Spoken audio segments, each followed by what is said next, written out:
Hello, good evening, and welcome to this CPD-me webinar on Wednesday, the 21st of June. My name is Andrew Ormerod, and I'll be facilitating the webinar this evening.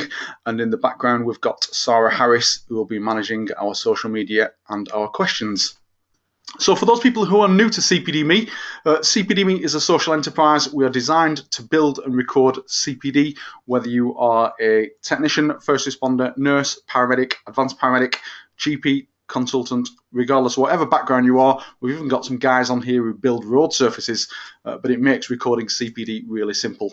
And most importantly, every time we have a learning and development event and we issue a certificate or some learning evidence, we drop that directly into your portfolio for you, and it makes it simple. So for those people who are Twitter followers, we will be tweeting tonight. My good friend Sarah will be tweeting using hashtag CPDMe. So please give us some feedback on Twitter. We'll also be including Richard's Twitter handle on there, so you can copy Richard in or even add him as a friend and ask him some questions if you like after the presentation. So that brings us to tonight's presentation. So we have a very kind gentleman who stepped in, Richard Lee. Are you there, Richard? I am. Good evening, everyone. Okay, well, good evening to everybody out there. This is a surreal experience. I'm sat in my office. I was worrying up until a couple of minutes ago. I've just spilt tea all over my shirt, and I was worried that it'd look a bit scruffy, and then I found out you can't see me. So there we are. It's all turned out okay. Good evening, everyone. My name's Richard Lee. I've been a paramedic since the mid-90s. I am lucky enough to be the Director of Operations for the Ambulance Service in Wales, and I'm going to talk this evening about the journey we've been on in Wales about improving the quality of our ambulance response in Wales, the key thrust of which has been moving from being a time-based service to being a clinically responsive service, giving the appropriate response to our patients. So the presentation takes you through the following items. It would talk a little bit about why it was a good idea to change our model and look at doing things differently, how we designed our model, what did we do, what's it achieving, and if we were going to do it again, what have we learned and what would we do differently. So hopefully that's what you're all on here to engage about, and we'll get started. So for those of you who haven't visited Wales, there's a map on the top right hand side of this this slide that shows Wales, which is on the west of the United Kingdom. It's a country with a population of about 3.1 million inhabitants. That goes up by anything up to 1 million people over the summer months, where lots of tourists come to enjoy the coast and the mountains. Wales is about 160 miles long end to end, and it's about 120 miles wide at its widest point. And we are the government funded free at the point of need 999 service. We're a National Health Service Trust, and we answer around 1,300 incidents every day. Mind you, in the last week or so in this hot weather, that's been 1,500 plus every day. We're free at the point of need. We are part of the NHS in Wales. There are 7 health boards in Wales. The health boards run everything except the ambulance service and the cancer care services, but they run everything else from school nurses through to GP primary care through to secondary care hospitals and follow-up services. They run everything except ambulance. And we have the whole system pressures that those of you from right across the NHS in the UK and anybody who's on from other parts of the world will recognise. We have problems around capacity, in that the service on occasion just isn't big enough, that the health service in Wales just isn't big enough to deal with the pressure that it comes under in terms of capacity. We have increasing challenges around frailty. The good news is people are living longer, and the challenges from that are that people are living longer and needing more care. And we have increasing demand. Our demand is forecast to rise by about 4.5% a year between now and 2021. So here we were as an ambulance service working in this system, and there's a picture there of the University Hospital of Wales. That's the building with all the ambulances outside. The other building is Caerphilly Castle, which was built a bit before the University Hospital of Wales. So we started from a position where we regularly had queues of ambulances, as you can see, parked up outside the 13 A&E departments in Wales. and they were quite difficult pictures to watch. They were difficult for our staff. They were difficult, sometimes impossible for our patients. The only person who quite liked seeing them was our fleet manager, because it did show that the investment in the fleet from Welsh Government had paid off, because all the ambulances parked up outside were modern and looked the same. So the poor old Welsh Ambulance Service, since about 2000, had been through lots of reviews, and the most recent review was by Professor Siobhan McClellan. There's Siobhan there in the picture, in April 2013. And she published a strategic review of ambulance services in Wales, and there were 8 recommendations in that review, and 3 of them I picked out here. So the first one that was really good was that the emergency medical service part of the trust should be operated as a clinical service and should be embedded in the NHS Wales Unscheduled Care Service, and that was really good, because that took us maybe away from being a response service to being a clinical service embedded in the wider unscheduled care world.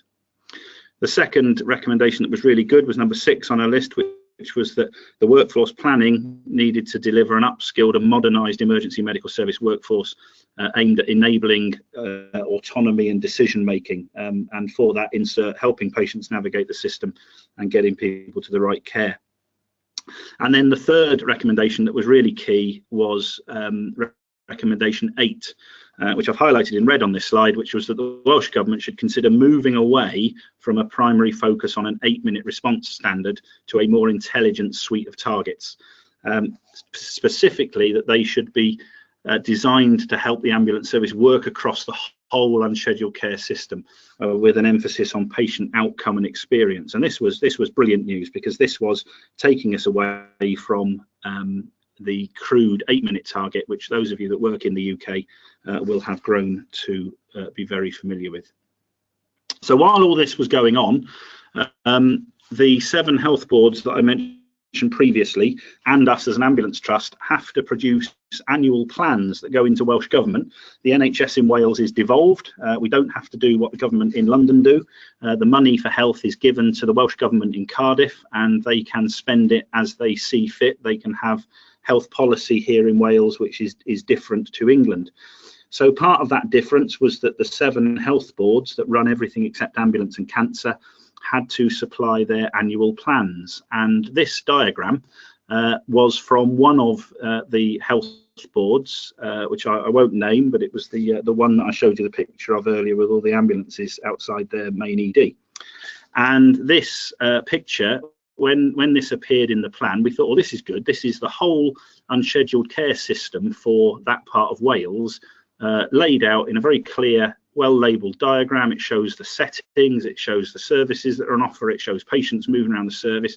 This is brilliant, and the best bit of it is there's an ambulance right in the middle of the diagram. When I was thrilled to bits about that, and I thought, right, this is really going to take off now, we're going to get somewhere. And after I'd been talking about that for a couple of weeks, somebody pointed out at the end of one of the presentations that on the vehicle that I thought was an ambulance in the middle of the diagram, it actually says mobile screening and treatment van.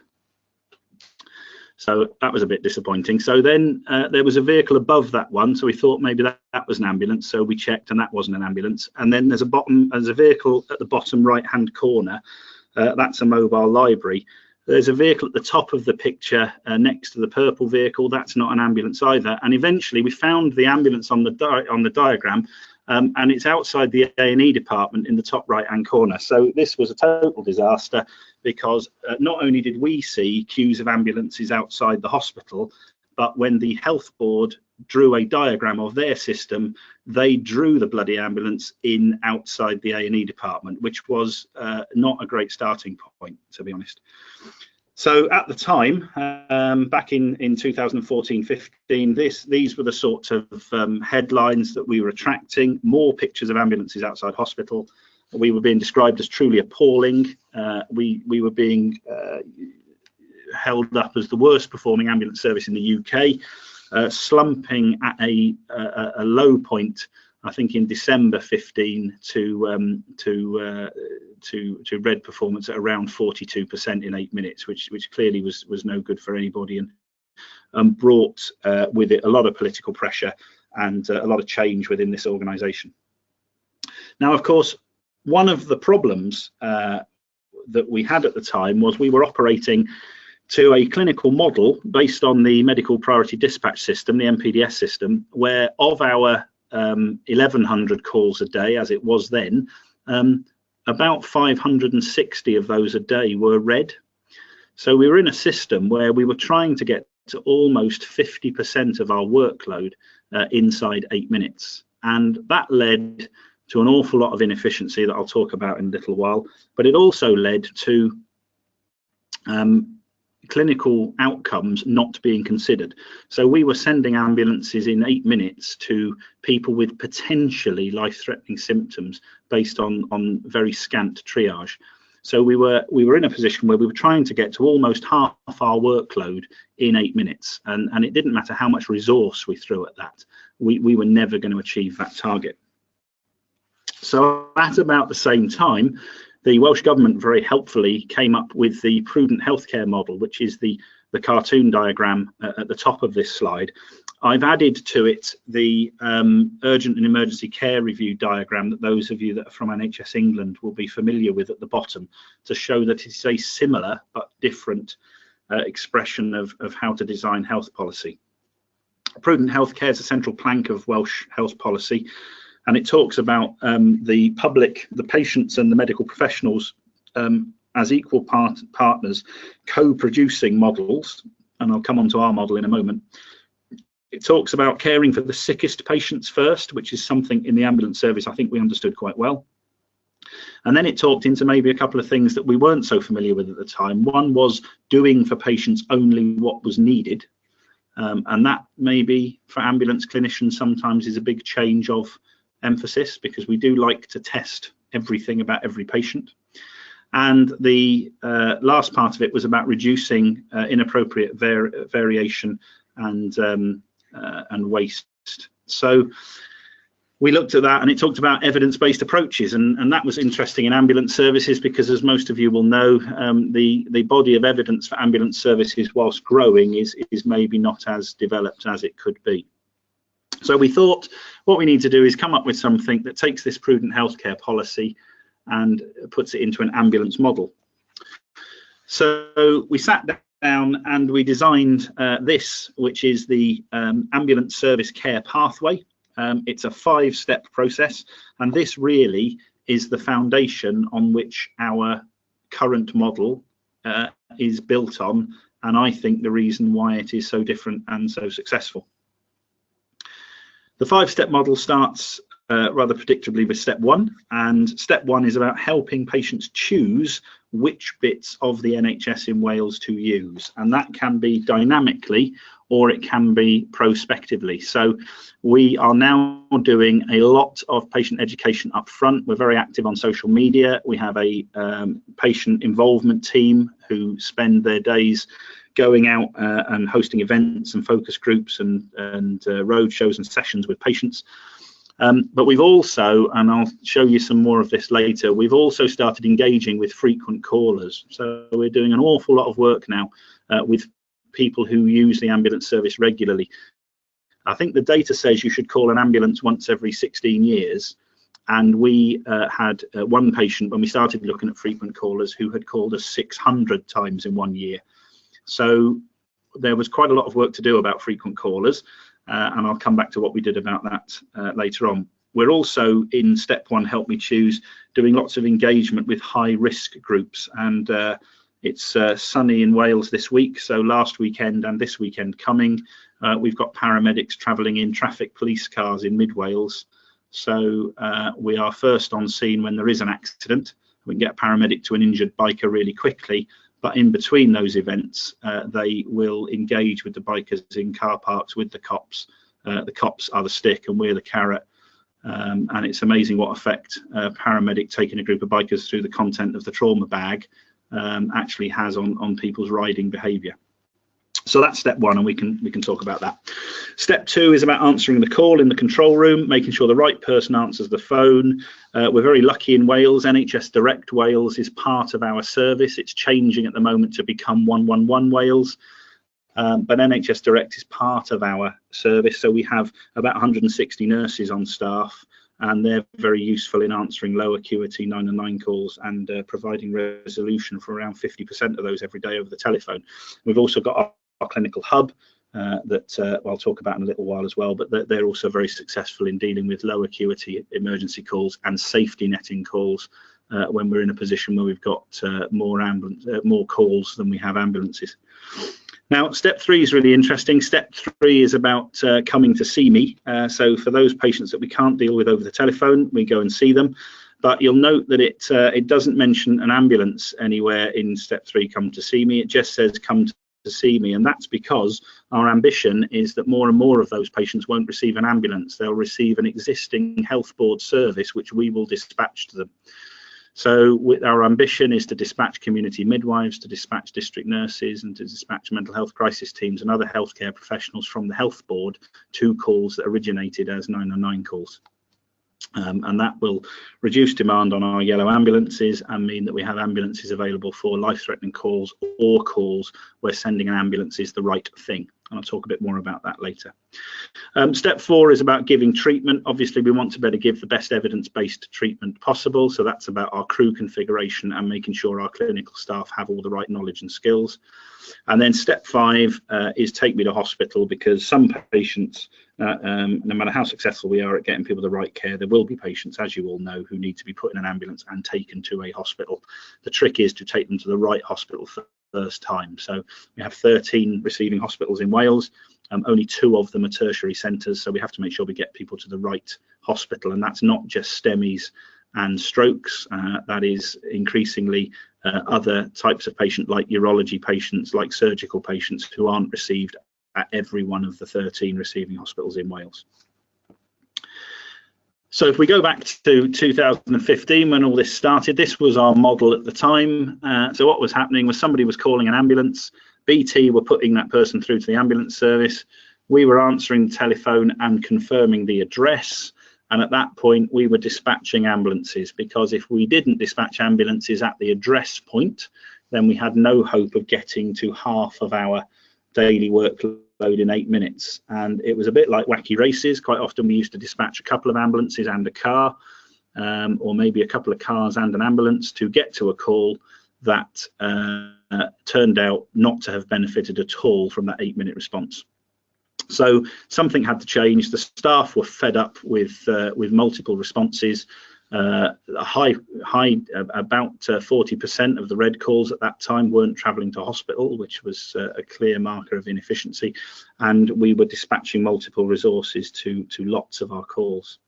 So we started looking at what we could do to change that.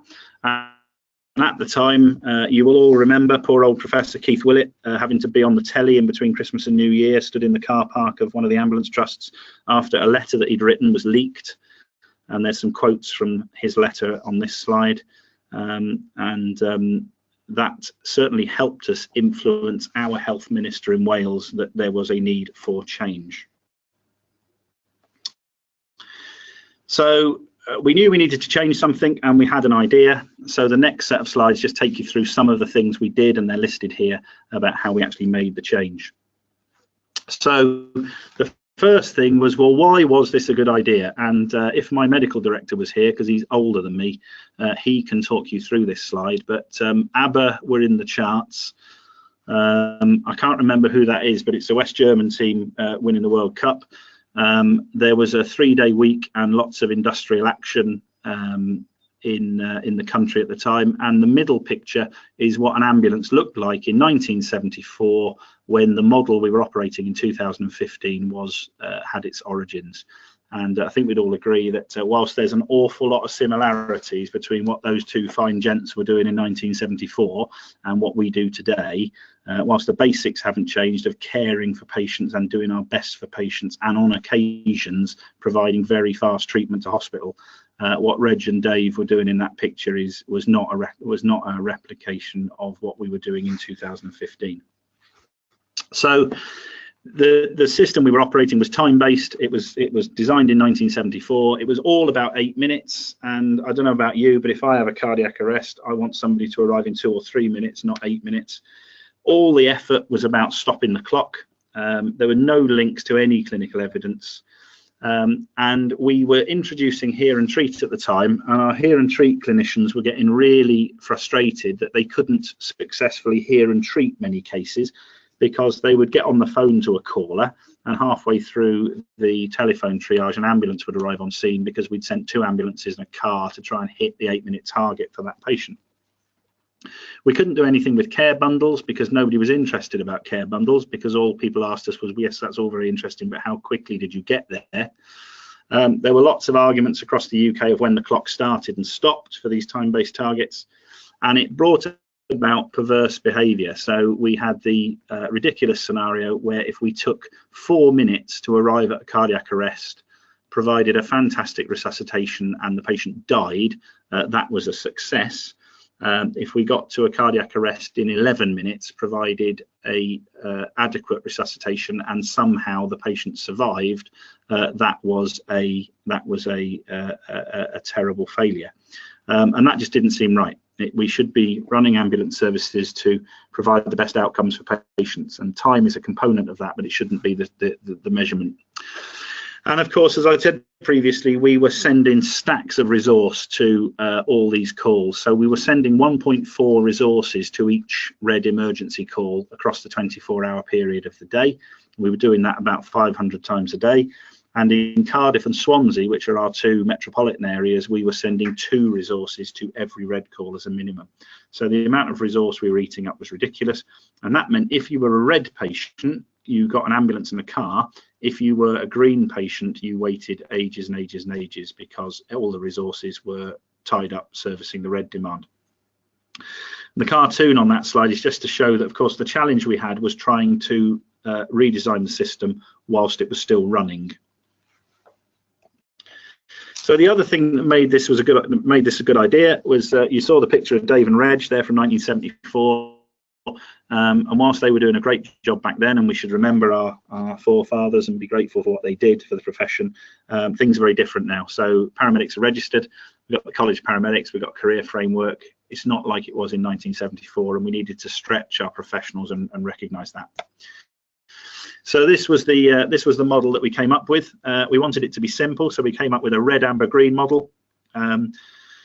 The red calls are predominantly the MPDS echo codes. So to be a red call, you've got to be unconscious, you've got to have ineffective breathing, you've got to be choking, you've got to have a squirting hemorrhage, you've got to be respiratory or cardiac arrest with CPR in progress. They are the things that in Wales will make you a red call. And having made that change, instead of 560 red calls a day, we will deal with 60 or 70 red calls per day out of 1,300. We go to those on blue lights. We still send multiple responses to those, and we are commissioned by Welsh Government to get to a minimum of 65% of those calls in 8 minutes. We've got a future state of wanting to improve that, and we're looking at the moment about some local subsets like a defibrillator at a cardiac arrest within 4 minutes. There's all sorts of possibilities. Now the real, for those of you that are in quality control or quality improvement posts out there, the really important thing about going from 560 a day to 60 or 70 red calls is we can review every missed red call. So I was looking before I came on this webinar today. So far today we've had 40 red calls up until about 7 o'clock, and we have currently missed 9 of those. So tomorrow morning we are able to go through case by case every single one of those missed calls and do a real proper root cause analysis of what went wrong. Why didn't we get somebody to this life-threatening emergency very quickly?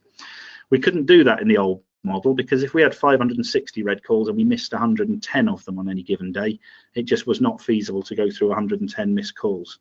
So having a smaller number of them makes it much easier to do meaningful QI work. Our knockers will say, of course, well, there's only 60 a day, so it's an easy target to hit. I would absolutely disagree with that. If you look at Wales, it's divided into 7 health boards as far as health is concerned. 2 of the health boards cover 1/3 of the land mass. One of those is called Powys, which is a health board that's about 100 miles from one end to the other and about 60 miles wide. And in Powys today, there have been 2 red calls. So the range of possibilities for performance today in Powys are nil 50% or 100%. That is much more challenging than the old system where there were 12 or 13 red calls a day in Powys, so you could miss a few, hit a few, and come out of it okay from a statistical point of view. So this target is much more demanding and makes us focus entirely on red calls, and it allows us to do the best for those very sick patients. 65% of our work is in what we call the amber category. Amber calls are responded on blue lights. The patient is seen by the right clinician or resource against what we refer to as the ideal or suitable criteria. So when we designed this model, the MPDS codes, all 2,000 of them, were divided up into these three categories: red, amber and green. My advice, if you're going to do that, is don't tell the group of people you've got together to do it that there are 2,000 codes till they've agreed to do the work. That's what we did. And they went through the 2,000 codes and assigned for each code an ideal response. And if there wasn't the ideal response available, a suitable response. So to give you an example of that, if you have a stroke in Wales, the ideal response is a blue light ambulance with either a paramedic technician or a technician crew. If you have a heart attack in Wales, the ideal response is a paramedic staffed ambulance. And the reason for that demarcation is in Wales, it's the paramedic crews that can diagnose your ECG and take you to the cath lab. The EMTs can't do that. Whereas for a stroke patient, 2 EMTs are able to provide the same stroke care as a paramedic crew are. So we have for each of the calls, each of the codes in the amber category, we have an ideal or a suitable response. Some of them, the ideal response is telephone triage. Some of them, the ideal response is a response car solo paramedic. So for example, somebody with hypoglycemia that we are fairly confident will be treated on scene, the ideal response is paramedic in a car. The suitable response is a paramedic on an ambulance. So that's how that category works. And then we don't measure time for those at all. We measure the clinical interventions and the patient outcomes through our ambulance quality indicators that I'll come back to. And then we have the green category, which are either dealt with by hear and treat or have a normal road speed, no blue light ambulance response, or we send a taxi, or we provide telephone advice to the patient from the clinical desk or NHS Direct 111. And again, there's no times measured for those. They're measured on clinical outcome and patient satisfaction. Now, of course, when we made this change, we were taking a whole load of codes that had been in the red category for years into the amber category, and this included chest pain, this included stroke, and this included some other conditions that people were quite rightly concerned about. And there was a view from the Stroke Association in Wales to start with, and some of the cardiac specialists, that we were somehow downgrading the response to the heart attack and stroke calls.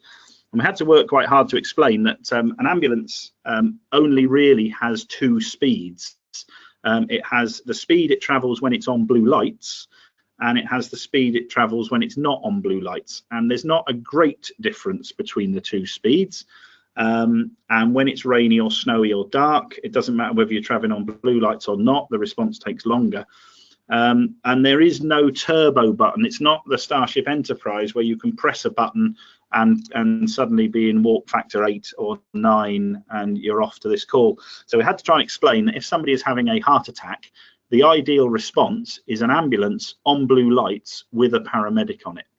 And actually, whether you're measuring 8 minutes or 11 minutes as the arrival time doesn't really matter. What really matters is that ambulance goes there as quickly as possible on blue lights, and when it arrives, the paramedic on the ambulance can look at an ECG and take you to the cath lab if you're having a STEMI. That's the important bit, not whether we get anybody there in 7 minutes 59 seconds. And those of you that still work in systems that are measured on time will be very familiar with going on your own in a car to somebody having a STEMI and then having to organise an ambulance. And I wouldn't want to give you the impression that we have completely solved that yet. We still on occasions send our RVs to calls that we should send ambulances to, and that's about us reprofiling our resources, which we're working on. But the model is set up to send the right resource to the right call. So here's the control room diagram again, which takes you through what we do now. So what we do now is we answer the phone call and we find out what the problem is. And if that problem matches to a red problem, we dispatch at that point. So if the first thing the caller says is, "Oh my God, my dad's collapsed, he's not breathing, my sister's doing CPR," we dispatch everything we've got to hit that call at that point. But if the call starts with, "Oh, well, I'm ever so sorry to ring you, I didn't know what else to do, it's about my sister, she's got XYZ," then we will take the caller through the MPDS process, and we will only dispatch the ideal response once we have an MPDS code. And whilst it talks on this slide about dispatching a vehicle, a significant number of the MPDS codes, the ideal response is to put a clinician on the telephone. So where it says dispatch here, it may not be dispatch here, it may be put into the queue for secondary triage. Now, what's this done for us? Well, in the first month of this model going live, we stood down 2,000 less resources. So in the old model, we were sending vehicles at the address stage, then 5 minutes later realizing the patient wasn't a red call and standing resources down. In the new model, in month 1, we did that 2,000 times less, which gave us all that resource back to look after patients with non-red problems. So this was all about changing the narrative. We spoke to BBC Wales and we told them what we were doing, and they were very helpful. They ran a story about whether 8-minute targets were the best measure. They came out on an RRV with me in Cardiff, and we went to 4 red calls and only took 1 of them to hospital, and demonstrated to them that some of these red calls were patients that just didn't need to travel. On that shift, I think we took a homeless guy back to a homeless shelter. We gave a diabetic guy that was unconscious some glucose, and the only call we went to that travelled to hospital was a baby with a respiratory problem that really did need to go to hospital very quickly. And we also managed to get the media interested in the frequent callers and the time we were wasting on frequent callers and times we were wasting on hoax calls, and it completely changed the way we were represented in the media. We also went to see Welsh Government, and we went to see the specialist policy advisors, who are represented on this slide by the cast of The Thick of It. It was a surreal experience sitting in a room with policy setters and talking to them about why this was a good idea, but thankfully they bought into it. We did an awful lot of media work, and what we did was, it didn't matter who went on the telly, we had the same consistent message. So in no particular order, top left hand corner, the chap in the blue suit is Mr. Vaughan Gethin. He's our health minister here in Wales. The lady next to him is Tracy Myhill, who's our chief executive, who was instrumental in driving this change through. Below Tracy is Brendan Lloyd, who's our medical director, and someone else, oh, that's me next to him, doing a piece for the telly. So whenever we went on the telly, we talked about the same thing. We talked about sending the right response to patients, clinical outcomes, not time.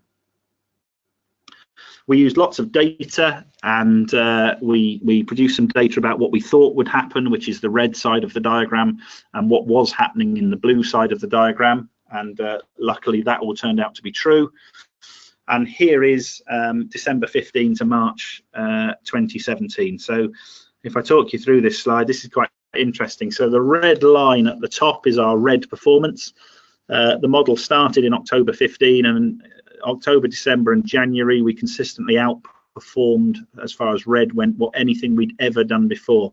You'll remember we were hitting 40 to 50% of these red calls in 8 minutes previously. February and March 2016, the health system in Wales went into meltdown, and the entire system was dragged down, and we struggled for a couple of months. But since then, we have got better and better and better month on month on getting to more of our red category patients as quickly as possible, consistently being above 75%. Which is really good, considering that 2/3 of our service area is sparsely populated. The bar graphs underneath, the bar chart underneath, are the 909 calls that we receive split out by category. These ones here are the percentage of the trust workload that is graded as amber. These orange bars here, for some unknown reason they're orange, but that's the percentage of work that's classified as green. And then down the bottom here is the percentage of work that's classified as red. And this is interesting because the percentage of our work that codes red every month has never breached 5%. It's hit 5% in January this year and December 15, but it's never breached 5%. So what we see in this period here and this period here, which are the 2 winters we've been running this model for, what you see is less calls being coded green and more calls being coded amber. And we think that that is the nearest we get to expressing acuity in the ambulance service. We're looking to try for this winter to overlay an average news score onto every month and see if the news score goes up as more calls get coded amber and less get coded green. We did quite a lot of enabling work to make the model work. Before we went to the new model, we did throw everything at improving red performance in the old model. We worked really hard with our staff and our staff reps, engaging with them. We spent about £13.5 million on new equipment over 3 years for our ambulances. We moved to digital pens for recording patient information. We didn't go to EPCR because the hospitals weren't ready for EPCR, and we'd have ended up arriving at the hospital and printing it off to give it to them, which didn't seem like a very sensible thing to do. So our crews still fill in a single copy PCR with their digital pen. The pen remembers our copy, and at the end of the shift you stick it in the reader, which is the thing on the left hand side, or you do it when you're at A&E, and that downloads the form straight into the clinical audit system. I really like our DigiPen system. I think it allows our clinicians to continue to write about their patients, and I think when you look at the narrative a clinician has completed, you can tell a lot about how much they care and how seriously they take their role, which I don't think you always get from a tick box EPCR. The downside to the digital pen system is that you still don't have to complete all the form. You can hand in a partially completed form and the pen won't stop you doing that, whereas some of the EPCR systems do. We developed our clinical indicators, and we started looking at Manchester triage in the control room and Pathfinder for our road crews. We did all this in a really short period of time. So we went from March 2015 in the lobbying and the modelling and introduced this model in October 2015. So you can see we really did pull out all the stops to get this done very, very quickly. So on the 29th of July, Vaughan Gethin has got more than one of these blue suits. He does wear them in every picture, but he has got more than one. I've asked him. Vaughan Gethin stood up in the Senedd and gave an announcement that we were going to pilot this model for 12 months from the 1st of October. And the BBC ran with the headline of "Time targets scrapped for most ambulance calls," which was good. Welsh Government put a statement out, and there's some highlights of it here. We refer to this as the Dr. Lloyd statement because it was made fairly clear by the politicians in this statement who'd advised on this and maybe who was going to be held responsible if it didn't work. So off we went on the 1st of October with a 12-month pilot, and if you're interested in what we measure now, you can go to the website, which is in red on this slide.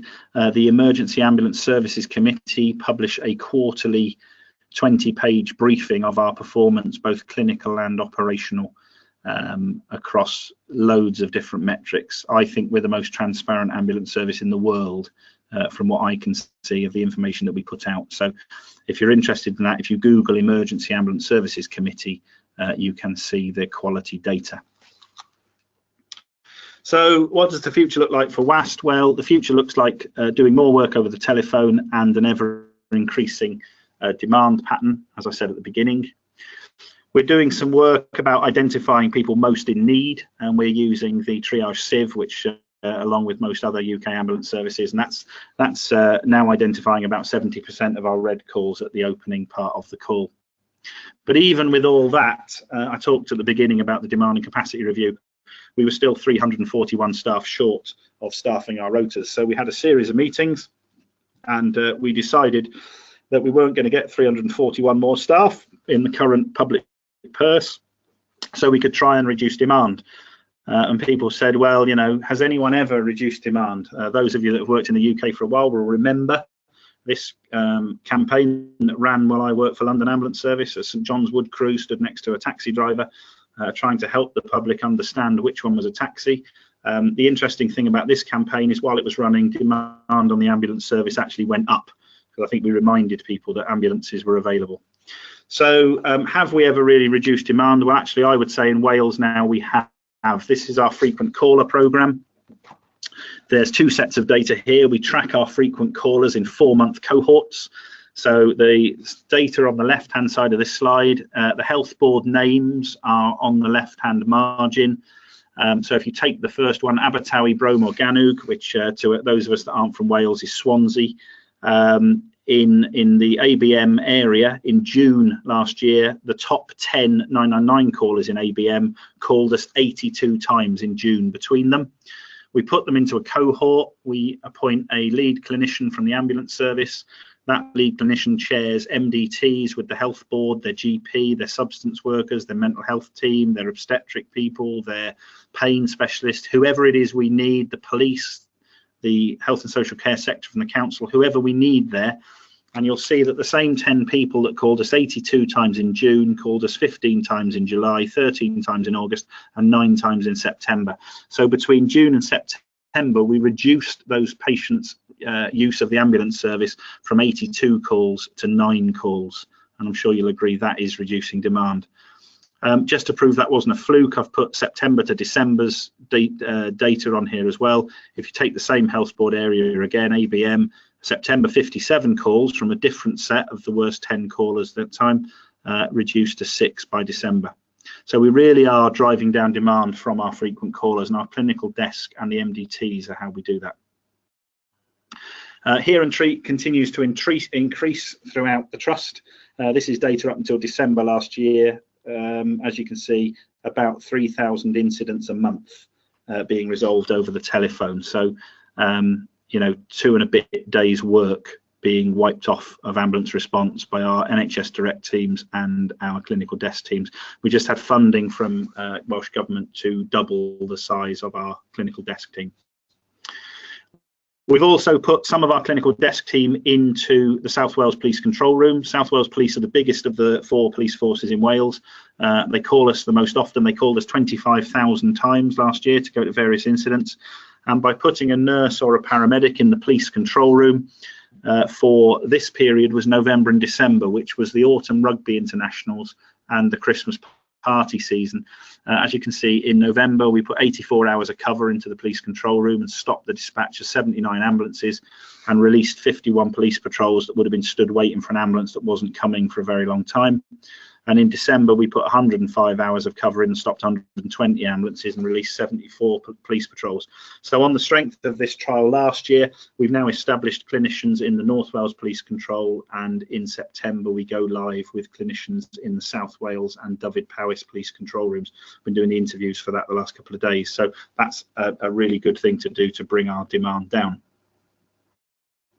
And, you know, has all this worked? Well, I would say it has. This is comparing December with December.